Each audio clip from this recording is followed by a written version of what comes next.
अध्यक्ष मनोहर सपाटे, छत्रपती शिवाजी प्रशाला जी महाराजांच्या नावाने शाळा आहे, जी समाजाची शाळा आहे, 376 सारखे विनयभंगासारखे 354 सारखे गुन्हे त्यांच्यावर दाखल असून त्यांनी तात्काळ जरा जरी लाज शिल्लक असेल त्यांची, ज्या समाजाच्या नावावर ही शाळा आहे त्या समाजाची आपल्यामुळे बदनामी होत असेल तर आपण बाजूला सरकलं पाहिजे, या भूमिकेतून त्यांनी तात्काळ राजीनामा द्यावा. जर लाज असेल तर, नसेल तर आत्तापर्यंत बिनलाजीसारखंच राहिलेत त्यांनी, तातडीनं त्यांनी राजीनामा द्यावा आणि बाजूला सरकावं. त्या काय संस्थेत आम्ही कोण नाही आहे, पण आज त्यांच्यामुळं मराठा समाजाची सगळीकडे छीतू व्हाले, बदनामी व्हाले.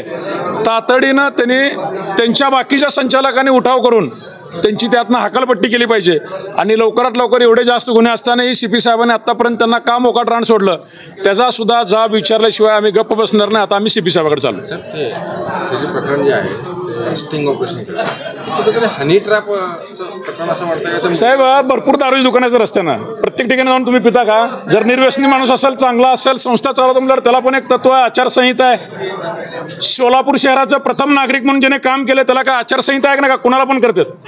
त्या पक्षाला कळलं, 24 तासाच्या आत पक्षानं हकालपट्टी केली. तसं ह्या संचालक मंडळाला, सदस्यांना पण सगळं कळलंय, पण दहशत एवढी आहे की धाडस कोण करत नाही. पण मराठा समाज एकत्र आला आणि ते धाडस करायला आहे. आणि निश्चित त्या विषयावर 5 तारखेला CM सोलापुरात आहेत. एक शिष्टमंडळ त्यांना सुद्धा महिला कर्मचाऱ्यांच्या शाळेतलं भेटणार आहे. त्यामुळे त्यांच्यावर कारवाई झाल्याशिवाय हा विषय लढा थांबणार नाही. आणि त्या शाळेच्या मागील 15 वर्षापासून त्या संस्थेचं ऑडिट झालेलं नाही. प्रचंड मोठा गैरव्यवहार आहे. जोपर्यंत त्याचं ऑडिट होत नाही, भ्रष्टाचार बाहेर होत नाही, तोपर्यंत हा लढा थांबणार नाही. मराठा समाजाचा संस्था मराठा समाजाची आहे, पण बदनामी व्हायला ना अध्यक्षमुळे सगळीकडं बाजूला सरकावते नाही. 35 वर्ष झालं, एवढं काय तुमच्यातलं अध्यक्ष करणार आहे? ह्यातलं कोण होणार नाही अध्यक्ष, तरी सुद्धा सत्तेला चिटकून राहता तुम्ही. एवढा मोठा गुन्हा करून तुम्हाला कोणी माफ करणार नाही. आता समाज पेटून उठलाय. जोपर्यंत यांची हकालपट्टी होणार नाही, जोपर्यंत सगळं ऑडिट होणार नाही, जोपर्यंत पूर्ण चौकशी होणार नाही, तोपर्यंत हा लढा थांबणार नाही. रिपोर्ट मंजूर नाही. त्याच्यावर बहिष्कार कालच बैठकीतले मराठा समाजानं निर्मल कुमार फडकुले सभागृहात सार्वजनिक ठिकाणी सार्वजनिक कार्यक्रमाला ह्याच्या पुढे मनोहर सपाटेंना कोणीही बोलवणार नाही. जे बोलवतील त्यांच्यावर सुद्धा बहिष्कार टाकण्यात येईल. 8 दिवसाखाली सोलापूर शहरामध्ये शिवपार्वती लॉजवर एक महिला कोर्टाच्या कामानिमित्त आली होती. तिला एकटं बघून हा मनोहर सपाटे रात्री 2 वाजता त्याच्या रूममध्ये गेला आणि तिच्यावर बळजबरीचा करण्याचा प्रयत्न केला. ते बळजबरीचा प्रयत्न करत असताना त्या महिलेने त्याला विरोध केला. विरोध केल्यानंतर तो न ऐकण्याच्या मनस्थितीत होता. त्या 2 दिवसांनी तिने गेला आमच्या मराठा समाजाच्या एका व्यक्तीला सांगितलं की माझ्यावर असा असा प्रसंग होण्याची शक्यता आहे. तर आम्ही पोलिसांना सांगायला गेलो तर पोलीस काय ऐकून घेणार? मला आमच्याकडे पुरावा असल्याशिवाय आम्ही कुठल्याही गोष्टी करत नाही. मग सपाटेचं उघड करायचं असेल तर काय करायचं? त्या माध्यमातून YP पवार यांनी योगेश पवार यांनी स्टिंग ऑपरेशन केलं आणि त्याचा बलात्कार करण्याचा प्रयत्न हाणून पाडला. त्याच्या अतिप्रसंग होण्याचा प्रयत्न झाला, तरी अतिप्रसंग करण्याचा प्रयत्न झाला तरी पोलिसांनी फक्त विनयभंगाचा गुन्हा दाखल केला आणि त्याला एका नोटीसवर सोडून दिलं की तपास कामात सहकार्य करतो म्हणून त्याला सोडून दिलं. आणि नंतर महिला आयोगाचं पत्र आलं. महिला आयोगाने चौकशी चालू केल्यानंतर पोलीस जागे झाले आणि नंतर त्यांनी मग त्याच्यावर विविध खटले दाखल केले, अपहरणाचा ह्याचा विनयभंगाचा गुन्हा. पण आमची अशी एकच मागणी आहे की मनोहर सपाटेंनी जी सोलापूर शहरामध्ये बेकायदेशीर जी शाळेच्या माध्यमातून जी अतिक्रमणं केली असतील किंवा काय म्हणतात त्याला शाळेत भरती असेल किंवा शाळेतल्या महिलावर अत्याचार केला आहे, या अत्याचारच्या समोर यायला कोण नव्हतं, पण ह्या बाईंनी ती अत्याचाराची घटना बाहेर सोडली. त्यामुळं मराठा सेवा समाजाची बैठक, मराठा समाजाची निंदा नालस्ती झाली, म्हणजे समाजाच्या वतीने बदनामी झाली. मराठा समाजाची बदनामी झाली. छत्रपती शिवाजी महाराज त्या शाळेचं नाव असल्यामुळं छत्रपती शिवाजी महाराजसुद्धा बदनामी होत आहे.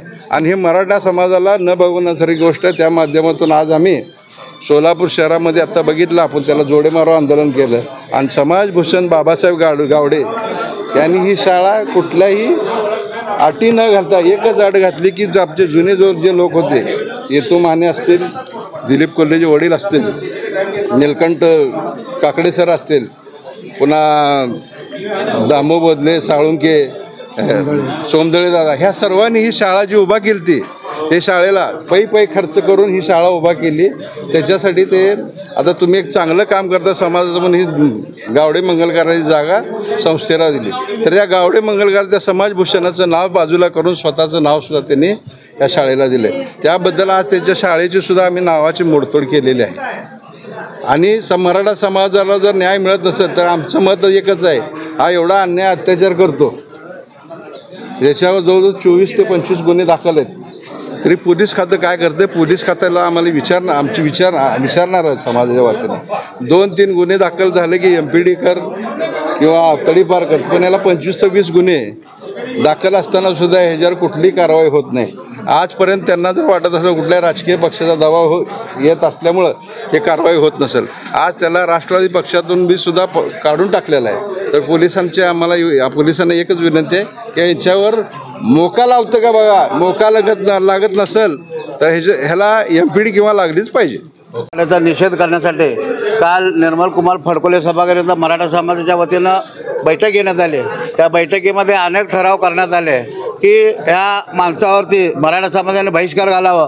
छत्रपती शिवाजी महाराज प्रशाला आहे, ती प्रशालासुद्धा जुन्या लोकांनी उभा केला आहे. सोमदारी दादा असू दे, साळुंके साहेब असू दे, दिलीप भाऊचे वडील असू दे, असे अनेक लोकांनी पै गोळा करून शाळा उभा केलेल्या आहे. परंतु ती शाळेतल्या शिक्षकांना, शिपायांना लाखो रुपये त्यांच्या नावावर कर्ज काढून रोख पैसे स्वतः घेऊन त्यांना कर्जात टाकलेला आहे. त्याचप्रमाणे इथलं बाबासाहेब गावडे ही मंगल कार्यालय आहे, समाजासाठी आहे. समाजाला तर लाखो रुपये त्यांनी डोनेशन घेतो, परंतु स्वतःचं इथं सुद्धा त्याचं नाव बदलून स्वतःचं नाव बदलल्यामुळं समाजाच्या सर्व लोकांनी येऊन आम्ही इथं त्याचं नाव काढून परत बाबासाहेब गावडे ते ज्यांनी दान केलेलं आहे समाजाला त्यांचं नाव द्यावं. तसंच त्यांनी आत्तापर्यंत करोडो रुपयाची मालमत्ता शाळेवर कमवलेलं आहे, मंगल कार्यालय कमवलेलं आहे. त्याच्या चौकशी होणं गरजेचं आहे, EDची चौकशी होणं गरजेचं आहे, CBI चौकशी होणं गरजेचं आहे. 25-30 गुन्हे होऊन सुद्धा पोलीस पकडत नाहीत.